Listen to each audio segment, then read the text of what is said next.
Introduction. Les conditions de la synthèse. Chapitre 1. La vie et le yoga. Les opérations de la nature obéissent à deux nécessités qui semblent toujours intervenir dans les formes supérieures de l'activité humaine. Que celles-ci appartiennent à notre champ d'action habituel, ou qu'elles touchent aux sphères et aux accomplissements exceptionnels qui nous paraissent élevés et divins. Chaque forme d'activité tend vers une complexité et une totalité harmonieuse, et cet ensemble se divise plus tard en divers courants de tendances et de tentatives spécifiques, mais pour se réunir à nouveau en une synthèse plus large et plus puissante.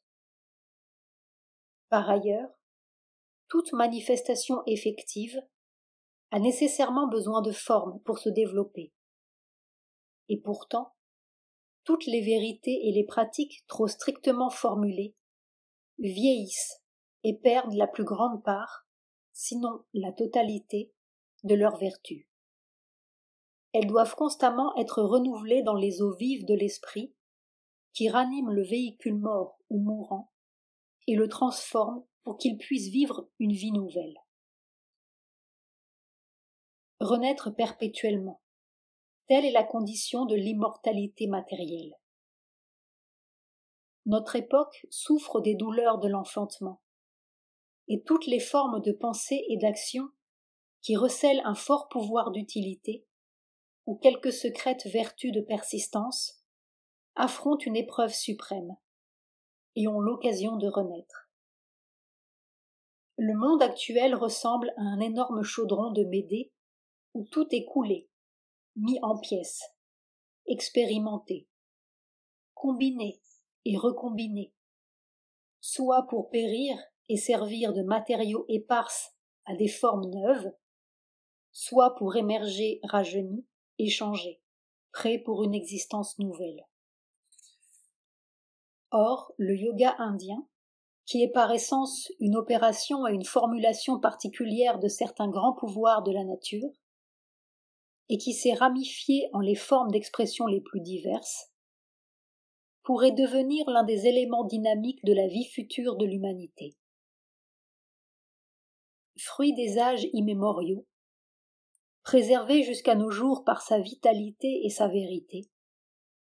il émerge aujourd'hui des écoles secrètes et des retraites ascétiques où il s'était réfugié, et cherche à prendre sa place parmi les futurs pouvoirs et activités des êtres humains. Mais il faut tout d'abord qu'il se redécouvre lui-même, qu'il reprenne conscience de sa raison d'être profonde par rapport à la vérité globale et au but que poursuit la nature. Et, grâce à cette nouvelle connaissance de lui-même et à cette réévaluation, qu'il procède à une nouvelle et plus large synthèse. En se réorganisant, il pourra participer plus facilement et plus puissamment à la réorganisation de la vie de l'espèce, qu'il prétend pouvoir conduire par ses méthodes jusqu'aux sanctuaires les plus secrets qui sont en nous et sur les cimes les plus élevées de l'existence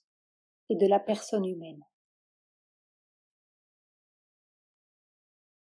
Si l'on examine correctement la vie et le yoga, on s'aperçoit que la vie tout entière, consciemment ou subconsciemment, est un yoga. Par ce terme, en effet, nous entendons un effort méthodique de perfection de soi par l'expression des potentialités secrètes et latentes de notre être, la plus haute condition de la victoire dans cet effort. Par l'union de l'individu humain et de l'existence universelle et transcendante, que nous voyons partiellement s'exprimer dans l'homme et dans le cosmos. Si nous regardons derrière les apparences, la vie tout entière est un immense yoga de la nature qui cherche dans le conscient et le subconscient à réaliser sa perfection par l'expression croissante de ses potentialités encore inatteintes et qui tente de s'unir à sa propre réalité divine. En l'homme, son penseur, Elle a pour la première fois sur cette terre inventé des moyens conscients et des combinaisons d'activités volontaires pour pouvoir réaliser plus rapidement et plus puissamment ce grand dessein. Le yoga, comme l'a dit Swami Vivekananda, peut être considéré comme un moyen de comprimer notre évolution en une seule vie, ou en quelques années, ou même en quelques mois d'existence corporelle. Les divers systèmes de yoga ne font donc que sélectionner ou comprimer en des formes d'intensité plus étroites, mais plus énergiques, les méthodes générales que la Grande Mère utilise déjà dans son immense labeur d'ascension, mais à une grande échelle, sans ordre, nonchalamment, en gaspillant profusément les matériaux et les énergies, du moins à ce qu'il nous semble, mais avec une variété de combinaisons plus complètes.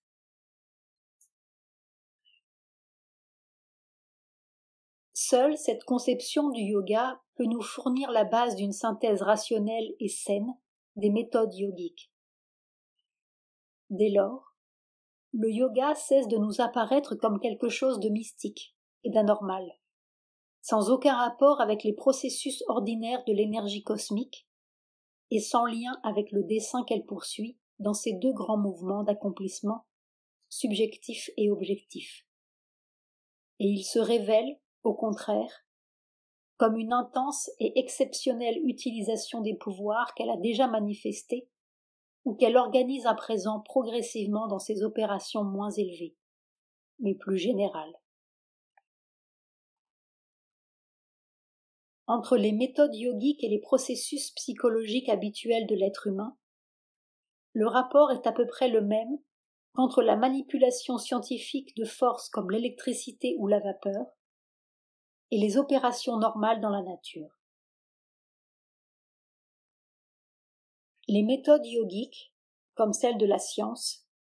se fondent sur une connaissance vérifiée et confirmée par des expériences exactes, des analyses pratiques et des résultats constants. Tout le Raja Yoga, par exemple, repose sur la perception et l'expérience qu'il est possible de séparer ou de dissoudre nos éléments intérieurs et nos combinaisons,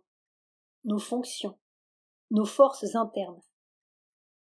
qu'il est possible de les recombiner pour les appliquer à des opérations nouvelles autrefois impossibles, ou de les transformer et de les résoudre en une nouvelle synthèse générale par certains procédés internes déterminés.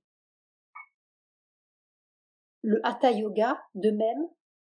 repose sur la perception et l'expérience que les forces et les fonctions vitales auxquelles notre vie est normalement assujettie, et dont les opérations habituelles semblent fixées une fois pour toutes et indispensables, peuvent être maîtrisées et leurs opérations changées ou suspendues, avec des résultats qui seraient autrement impossibles, et qui semblent miraculeux à ceux qui n'ont pas saisi le principe du processus. Et si le caractère rationnel du yoga est moins apparent dans certaines autres formes de discipline, parce que plus intuitive et moins mécanique, plus proche d'une extase suprême, comme le yoga de la dévotion, ou d'une suprême infinitude d'être et de conscience, comme le yoga de la connaissance, elles partent aussi, cependant, de l'utilisation de quelques facultés principales en nous, mais par des voies et à des fins qui ne sont pas prévues dans son fonctionnement quotidien spontané. Toutes les méthodes groupées communément sous le nom de yoga sont des procédés psychologiques spéciaux fondés sur une vérité établie de la nature et qui font apparaître, à partir de fonctions normales, des pouvoirs et des résultats qui étaient toujours là, latents, mais que les mouvements ordinaires de la nature ne manifestent pas facilement, ni fréquemment. Mais de même qu'en physique, la multiplication des procédés scientifiques a ses désavantages, puisqu'ils tendent, par exemple, à développer une artificialité triomphante qui accable notre vie humaine naturelle sous le poids de la machine, et à acheter certaines formes de liberté et de maîtrise au prix d'une servitude accrue, de même, l'effort absorbant qu'exigent les procédés yogiques et leurs résultats exceptionnels peut avoir aussi ses désavantages et ses pertes. Le yogi a tendance à se retirer de l'existence commune et à perdre prise sur la vie. Il a tendance à payer les richesses de l'esprit par un appauvrissement de ses activités humaines, la liberté intérieure par une mort extérieure. S'il gagne Dieu, il perd la vie, ou s'il tourne ses efforts au dehors pour conquérir la vie, il est en danger de perdre Dieu. Ainsi, s'est créée en Inde une incompatibilité aiguë entre la vie dans le monde et la croissance et la perfection spirituelle. Et bien qu'il existe encore une tradition et un idéal d'harmonie victorieuse entre l'attraction intérieure et les exigences extérieures, les exemples en sont rares ou très imparfaits. En fait, quand un homme tourne son regard et son énergie au-dedans et qu'il s'engage sur le chemin du yoga, on le croit d'ordinaire inévitablement exclu du grand courant de notre existence collective et perdu pour l'humanité et les œuvres du monde. Cette idée est si fortement ancrée dans les esprits, elle a été tellement soulignée par les philosophies et les religions dominantes que la plupart des gens considèrent encore aujourd'hui que fuir la vie est non seulement la condition nécessaire au yoga, mais d'une manière générale, son but. Aucune synthèse des yogas n'est donc satisfaisante si elle n'a pas pour objectif de réunir Dieu et la nature dans une vie humaine libérée et accomplie. Ou si ces méthodes non seulement ne permettent pas, mais ne favorisent pas une harmonie de nos activités et de nos expériences intérieures et extérieures, en donnant aux unes et aux autres leur plénitude divine. Car, précisément, l'homme est l'expression et le symbole d'une existence supérieure descendue dans un monde matériel, où l'inférieur a la possibilité de se transfigurer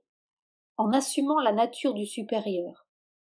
et le supérieur de se révéler dans les formes de l'inférieur. Se dérober à la vie qui nous est donnée pour réaliser cette possibilité transfiguratrice ne peut en aucun cas être la condition indispensable, ni le but complet et ultime de notre suprême effort, ni le moyen le plus puissant de notre accomplissement. Ce ne peut être qu'une nécessité temporaire, dans certaines conditions, ou un effort spécialisé très avancé qui peut s'imposer à certains individus afin de préparer l'espèce à une possibilité collective plus grande. L'utilité véritable du yoga, son objet complet, ne peuvent être atteints que quand le yoga conscient en l'homme, de même que le yoga subconscient dans la nature, embrasse la vie, et que, une fois de plus, regardant à la fois le chemin et la réalisation, nous pouvons dire d'une façon plus parfaite et plus lumineuse: la vie tout entière est un yoga.